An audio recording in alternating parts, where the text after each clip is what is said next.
menjadikan pengalaman sebagai sumber akidah. Dan ini sering terjadi. Kenapa ente begini?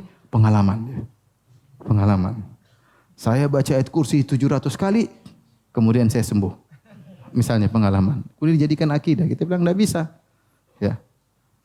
Kalau kita berdasarkan pengalaman, akan banyak macam orang. Saya pergi ke dukun, saya sembuh. Pengalaman. Jadi akidah ya. Tidak bisa dijadikan pengalaman sebagai akidah. Jangankan demikian. Kenapa dahulu orang-orang musyrikin betah beribadah meminta kepada berhala-berhala? Pasti permintaan mereka pernah dikabulkan. Kalau tidak pernah dikabulkan sama sekali, enggak mungkin mereka bertahan. Tapi Allah kabulkan permintaan mereka sebagai fitnah bagi mereka. Faham? Istidraj dalam istilah kita. Nah, kalau berdasarkan pengalaman, ya sudah. Saya minta di berhala, dikabulkan.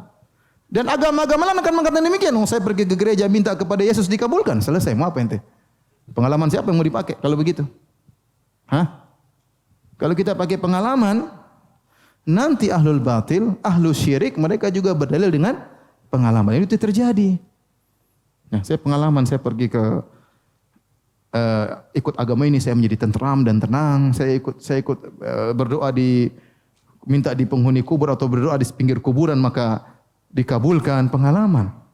Ya akhi, banyak orang pengalaman tidak seperti ente juga dikabulkan oleh Allah Subhanahu wa taala. Banyak. Ya. Banyak. Oleh karenanya tidak boleh menjadikan pengalaman sebagai sumber akidah. Karena sesuatu terjadi terkadang istidraj. Contoh seorang terkadang dia melakukan satu bid'ah, misalnya dia baca ayat kursi 700 kali kemudian dia berdoa terus dikabulkan.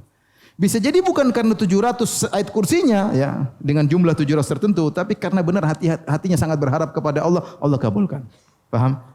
Atau Allah kabulkan karena istidraj, kita enggak tahu. Terlalu banyak kemungkinan. Ya, terlalu banyak kemungkinan. Tetapi memastikan baca ayat kursi 700 kali akan begini.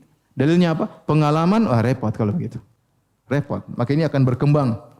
Dan namanya pengalaman tiada berhentinya. Ya. Akhirnya orang-orang ahlul batil, ahlul syirik juga mereka punya pengalaman-pengalaman sendiri. Kalau begitu caranya kita tahu bahwasanya akidah tidak mungkin diambil dari pengalaman.